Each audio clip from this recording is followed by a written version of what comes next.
Mob সন্ত্রাসীদের চিহ্নিত করে বিচারের দাবি জানিয়েছেন ছাত্রদল নেতারা।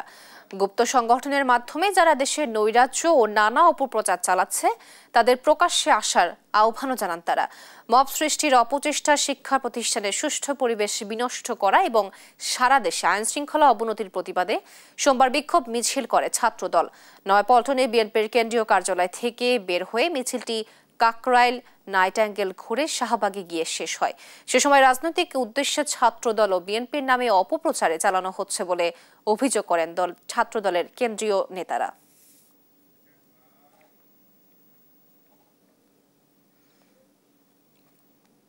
বাংলাদেশের সাধারণ শিক্ষার্থীরা আর কোনো ধরনের মবক্রেসি সহ্য করবে না এবং এই মব সৃষ্টিকারী সন্ত্রাসীদেরকে আমরা রাজপথে প্রতিহত করবো ইনশাআল্লাহ। গোপন তৎপরতার মাধ্যমে গুপ্ত সংগঠন ছাত্র শিবিরের বিভিন্ন বট আইডি থেকে তারা বিভিন্ন প্রোপাগান্ডা করে বাংলাদেশের সাধারণ শিক্ষার্থীদেরকে বিভ্রান্ত করার অপচেষ্টা করছে।